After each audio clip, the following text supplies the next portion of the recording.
Selamat datang di Break House Football. Mantap.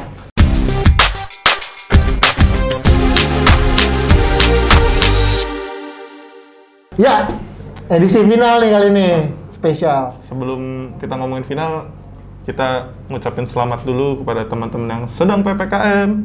Kok selamat? Nggak selamat ya, kan nggak kerja jadinya. Iya, tapi kan kerja dari rumah. Ya, tapi kan Iya. nggak keluar rumah, nggak Oke, buang ongkos. oke. Oh iya, sebelum kita ngomongin itu juga, kita belum kenalin diri. Gua Stefano. Gue Julius Saputra. Karena kita sekarang nih pakai masker, siapa tahu kalian lupa muka kita kayak gimana. Jadi kita harus kenalin diri lagi. Iya. Gimana maksudnya? Ya kan, dia ngingetnya muka doang. Oh, iya. Ntar gue dikira Stefano, lu dikira Julius. Ya? Nggak mungkin, nggak kelihatan dari warna. Hah? Kalau aku yang ngomong, ntar dibilang rasis ya. Mendingan kita langsung bahas Euro aja ya. Iya. Euro 96 ya? Hah? Ya, kita mau bahas Inggris lawan Italia. Kita sekarang sudah masuk babak Pas final. banget tapi sebenarnya nih ya, kan gue Pas, sebagai tifosi Italia dan lo sebagai fans. Iya. hooligans Inggris. Pertanyaannya sekarang adalah football is coming home atau calcio coming to Rome. Nah, ini ya sekarang perdebatannya lagi itu. Iya. Betul, perdebatannya lagi itu. Kita juga masih berharap-harap ya, Iya. football is coming home ya. Enggak dong. Hah? Calcio Aduh. is coming to Rome. Daripada debat-debat gini doang. Kita bahas Kita bahas. secara terstruktur ya. Sistematif dan masif. Iya. Aduh, kayak pemilu ya. Pilih siapa? 2024. 2024? Kan 3 periode. Enggak dong, Enggak. 2 periode. Tapi periode ketiga. Selanjutnya Jan Etes. Aduh, kok bahaya. Jangan dong, jangan yang diangkat yang itu. Iya. Ya udah. Ada presiden mana tuh yang baru dibunuh? Enggak, jangan. Nggak usah. Gue dulu ya bahas Italia. Boleh. Menurut gue Italia seperti dugaan banyak orang menjadi tim yang solid lah di Euro kali ini. Mulai dari belakang sampai ke depan, walaupun tanpa bintang ya. Gue juga bisa bilang Italia tanpa bintang lah. Seakan-akan sih tanpa bintang. Menurut gue justru bukan bintang yang ada, mereka gabungan antara pemain senior dan junior sih sebenarnya. Ya tapi solid lah, mulai dari babak grup dan stabil. Kemenangannya meyakinkan ya. Iya. Kalau dilihat mungkin lawan beratnya itu di Spanyol kali ya. Iya. Ya mungkin yang agak kelihatan calon bintang ada di Donnarumma ya, Donnarumma. Usianya juga masih 21 tahun. Ya, kalau dibilang pemain Italia itu kenapa nggak disebut pemain bintang? Apa karena masalah medianya yang tidak menggembar-gemborkan? Tapi untuk liganya juga nggak hype kan? Gaya bermainnya pun itu seperti kayak pemain-pemain bintang kalau bisa dibilang. Iya, Bukan masalah nama besar, tapi gameplay Italia sih oke banget ya. Di turnamen ini memunculkan nama-nama yang baru. Ya baru lah sebenarnya. Mungkin kalau penggemar Serie A udah tahu. Cuman baru kalau di kancah kancah internasional muncul lah ya kayak nama-nama. Kalau Donnarumma mungkin udah mulai terdengar lah namanya. Karena baru juga Kayak nama-nama PSG iya. kan. Spinazzola, Ya. Barella, Locatelli, Chiesa bener. Chiesa juga iya. boleh. Walaupun sebenarnya kalau kekurangan sendiri ya Italia sebenarnya di Ciro yang sampai di babak semifinal kemarin masih belum klop. Walaupun sebenarnya banyak pergerakan dia juga yang bikin lawan ketarik ya. Cuman padahal dia udah kelas bintang loh. Iya. Harus diakui untuk di klub dia sudah kelas bintang. beberapa kali, udah 2 kali dia top skor Serie A sebenarnya. Dan Liga Eropa, Iya, ya. Liga Eropa yang di klub ya, itu pun dia lumayan nunjukin taji. Bahkan waktu di Dortmund pun juga. Mungkin nggak tahu karena dia terbiasa di Lazio main pakai 2 striker, di sini dia main jadi striker tunggal, jadi mungkin dia bingung juga ya. Cuman ya kayaknya masih belum klop aja. Walaupun beberapa pergerakan dia juga membuka. Ya, bikin space untuk pemain-pemain saya. Tapi nama-nama kayak Spinazzola, Locatelli itu buat penggemar yang bukan penonton Serie A pun tuh kayak nama baru aja. Iya. Walaupun di Serie A namanya udah. Walaupun Spinazzola juga nggak main ntar di final ya, karena cedera. Terus juga sayang banget. Kalau Locatelli bahkan udah diincar sama beberapa klub besar, Juventus, Arsenal, gede nggak? Nggak, yang kita bahas yang klub besar gitu. Iya. Maksud gue yang mau juga ya beberapa. Stadionnya besar. Oke. Ya. Di tengah kota. Ya menurut gua layak lah Italia bisa ada di final. Layak masuk final. Di perjalanannya kan juga ngelawan tim-tim besar kayak Belgia, Spanyol. Dan dia ngebuktiin juga Iya.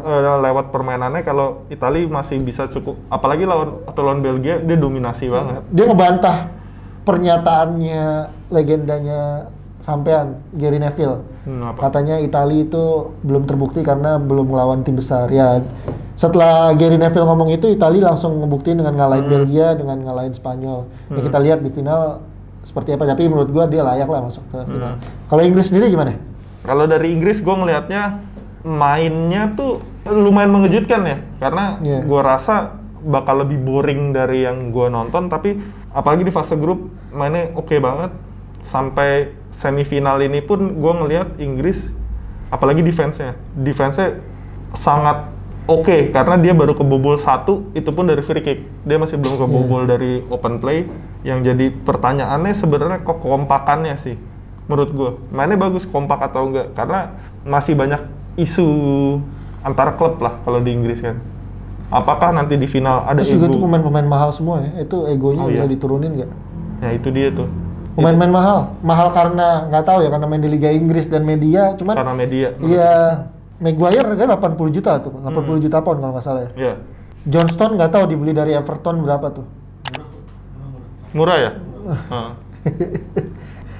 Ya, Harry Kane ditawar Manchester City 100 juta pound, ditolak sama Tottenham. Dan Jadon Sancho pun Iya. jarang main di Jarang Euro main, aja. iya. Baru pindah ke MU dengan harga Iya, Pickford kiper termahal. Si belah tengah tuh. Kenapa sih dia pakai rambut begitu di Euro? Pickford tapi kelihatan banget sih, Pickford kalau di passing bola dia panik, langsung dijauhin terus ditendang sejauh-jauhin. Pertanyaannya adalah ini juga menurut gua dari ngeliatnya kayak Pickford gitu, apa defense Inggris itu beruntung atau memang sudah klop? Yang gue lihat karena apalagi backnya yang paling sering dipakai adalah formasi quartet Manchester, duo City, duo MU. Nah itu yang katanya tuh masih ada rivalitasnya dalam timnas itu, tapi dari defense-nya sih oke ya. Masih oke, Mas. Nah, ini oke beruntung apa oke klop itu aja yang. Atau juga karena belum masalah. ketemu lawan-lawan yang ini. Walaupun Jerman sebenarnya berat. Jerman berat, tapi menurut gue itu banyak salahnya Jerman di situ. Bukan pure bagusnya Inggris, cuma Jerman yang banyak Kayak buang Muller peluang. sempat lewat Iya. kosong itu one-on-one tuh parah banget tuh, masih nggak gol juga. Havertz-nya juga melempem di situ. Iya. Kalau Werner jelek nggak heran.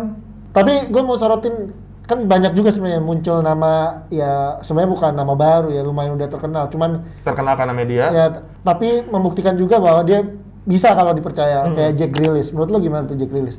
Jack Grealish membantu banget Inggris sih menurut gue. Walaupun game minute play-nya nggak gitu banyak, tapi dia setiap main selalu kasih impact dia dari bench terus kan mainnya. Untuk gue, menurut gue yang lumayan mengejutkan ada dua pemain di Inggris. Siapa? Calvin Phillips dan Bukayo Saka. Wah iya. Soalnya itu dua masalahnya masih jadi pertanyaan waktu untuk pemilihan pemain, apakah bakal dibawa? Iya. Dan tapi ternyata dua ini sangat. Dan itu ketolong gara-gara ini ya, daftar pemain kan ditambah jadi 26. Iya. Mungkin kalau bisa dibilang mungkin ya Bukayo Saka bisa dibilang itu list terakhir yang masuk. Iya. Bahkan si Gareth Southgate lebih milih masukin Bukayo Saka dibanding Dominic Calvert-Lewin masuk ke bench. Iya. Calvert-Lewin bahkan nggak masuk ke bench loh, kalau gue lihat daftar pemain cadangannya. Iya. Nggak bisa main, cuman dapat kalau juara dapat medali doang. Iya. Jadon Sancho pun yang harusnya itu posisinya Bukayo Saka bisa diisi Sancho pun harus tergeser sebenarnya. Luke Shaw juga naik ya namanya di sini. Luke Shaw, Roberto Carlos. Roberto Carlos. Bagus, beberapa asisnya, ada 3 asis sekarang ya? 3 asis. Asisnya udah 3. Unexpected juga gue sebagai fans MU. Walaupun gue mikir di MU musim ini dia meningkat banget, tapi untuk di Inggris gue nggak nyangka aja ternyata bisa dus. Kalau gue tertarik sama 2 sebenarnya gelandangnya, Calvin Phillips sama Declan Rice ya. Declan Rice, oke. Ternyata tugasnya bukan buat ngalirin bola, tugasnya buat menghadang serangan-serangan lawan. Ternyata dia melindungi si Johnston sama Maguire yang sering blunder ya. Dua-duanya kan sering blunder sebenarnya itu di klubnya masing-masing.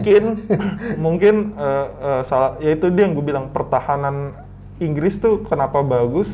Mungkin juga karena pertahanannya mungkin bisa dibilang 2 lapis. Iya, di cover ya. Kayak masker kita deh. Wah. Kalau gue sih ngeliatnya tengahnya Inggris yang menurut gue lebih catatan bagus karena juga nggak banyak serangan yang masuk ke Inggris sebenarnya. Itu dia salah satu yang bikin clean sheet. Bukan karena defense-nya yang top menurut gue, tapi nggak banyak serangan yang masuk ke Inggris. Karena save-nya Pickford pun nggak banyak dibanding Donnarumma. Iya. Satu lagi nih gue mau nanya nih. Ada satu pemain yang sebenarnya antara dipuji ataupun diledekin sama. Hatersnya sama yang suka sama. Kita nggak bahas Harry Kane ya udah bagus, kualitasnya udah nggak usah dipertanyain lah. Dia bisa jadi supplier, bisa jadi finisher juga. Dan dia udah ngebuktiin dengan golnya dia sekarang, jumlah golnya. Gue nanya sama Raheem Sterling, menurut lo Raheem Sterling ini gimana ya? Ini kalau nggak dimainin, yang ngacak-ngacak nggak ada, tapi kalau dimainin kemarukan kadang-kadang nggak penting juga gerakan-gerakannya. Gue masih ngerasa, ini kan kita ngomongin main bola ya, yang notabene nendang bola ya. Dia tuh bisa nendang bola nggak sih? Lu nyerang lo, maksud gue, lu bikin peluang oke lah. Kalau dribble gini. Dia kalau untuk bangun serangan world class lah, nggak usah ya. Bikin chance world class, tapi chance-nya itu bisa nggak dijadiin gol. Lu tuh passingnya kadang ngehe, shootingnya lebih ngehe lagi. Itu chance Kelvin ya? Satu manajemen tuh sama Olga tuh. Mak Vera. Udah enggak. Sama Tara Budiman ya? Iya, sama Tara Budiman. Tapi dulu klub Del Piero tuh Padova aja sponsornya Mak Vera tuh. Emang ya? Iya. Intinya sih Inggris tuh pertanyaannya lebih ke, kalau gue ya, serangannya sih. Pertanyaan terbesar gue di Sterlingnya malah. Ini dia bisa nggak ataukah akan star syndrome? Tapi lo layak nggak si Inggris ada di final menurut lo sebagai fans Inggris? Secara objektif ya gue nilainya layak banget karena permainan Inggris tuh jauh lebih bagus dibanding kompetisi internasional sebelum-sebelumnya. Ya, harus diakuin juga itu. Dan harus diakuin dengan jarang mainnya Jordan Henderson, Inggris makin baik. Iya. Ya Jordan Henderson bagus kalau dimasukin ke extra time gitu karena dia butuh shooting dari lini kedua. Untuk udah menang jauh terus dia cuma golin sundul gitu kan ya. Oke lah. Tapi gua nggak tahu juga ya, ini kayaknya juga udah disetting dari awal nggak sih kalau di pertandingan ada? Wah, gua tidak tahu ya.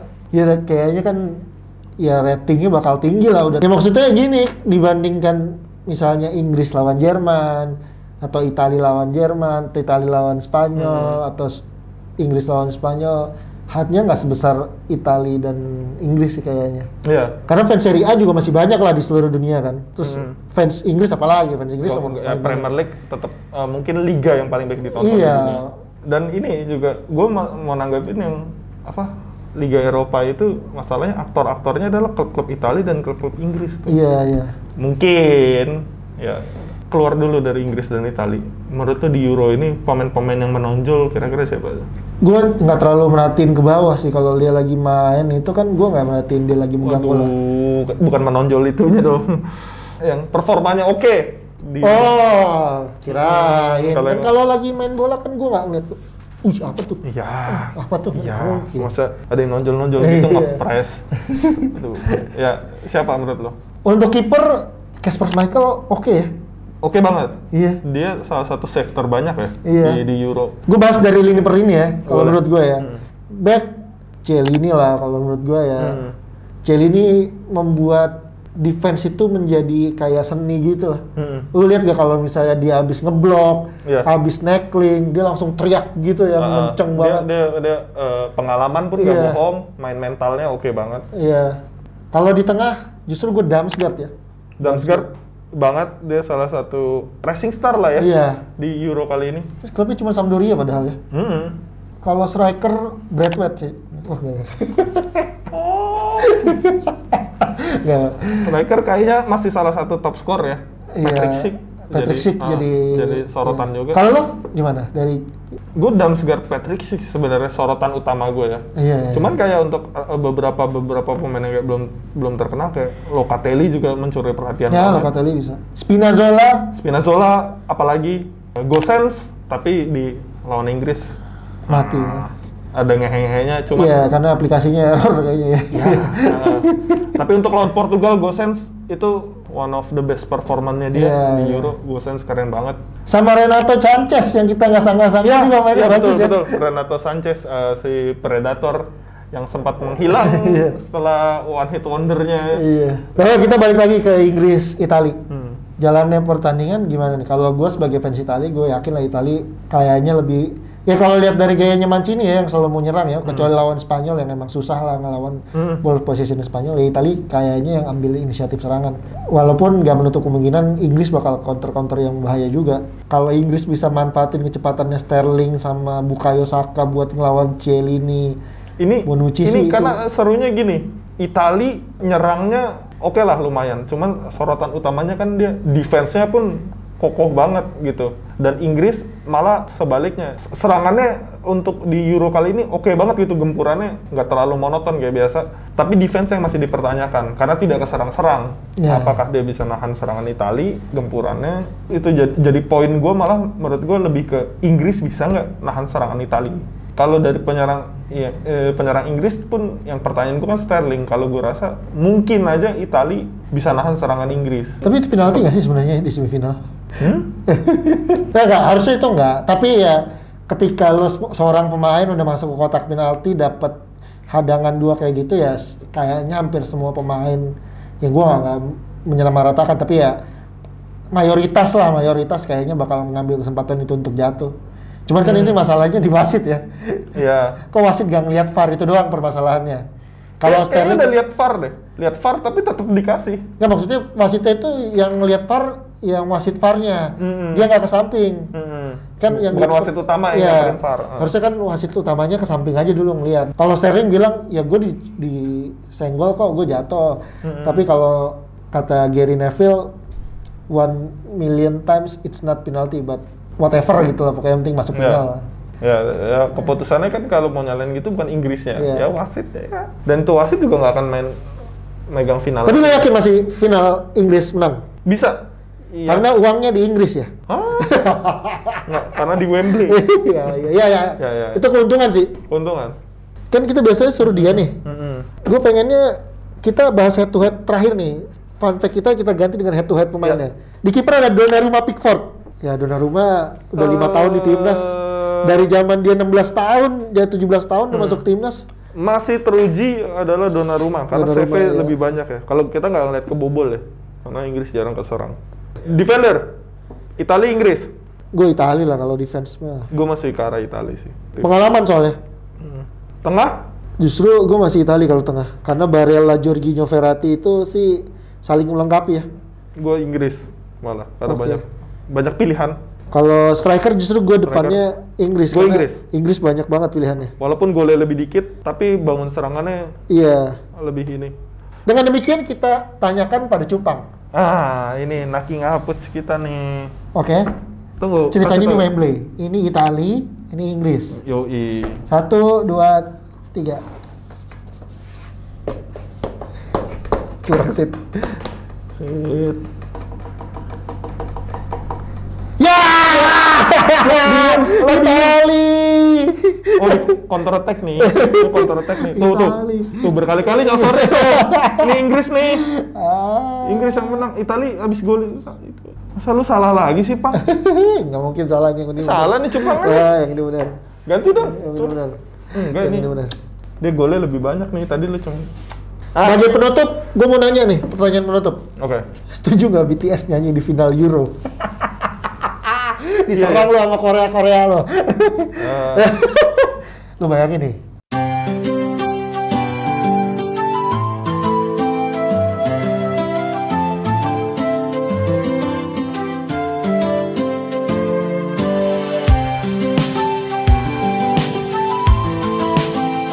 SNSD juga bisa bro, SNSD terbaik, BTS juga baik, tapi SNSD terbaik. Yaudah, jangan lupa tadi komen buat siapa yang menang kira-kira. Ya. Italia atau Inggris? Pasang judi di tempat masing-masing. Jangan dong, nggak boleh judi, nggak boleh judi. Nggak boleh kalau ketahuan ya? Nggak boleh. Ya. Tapi gue dapat hadiah kalau Italia menang. Kita taruhan? Nggak kita taruhan nggak? Nggak. Botakin rambut? Nggak usah. Nggak berani? Nggak usah. Nggak usah. Nggak, yaudah. Akhir kata, Gue Stefano pamit. Gue Julius pamit. Salam footballer.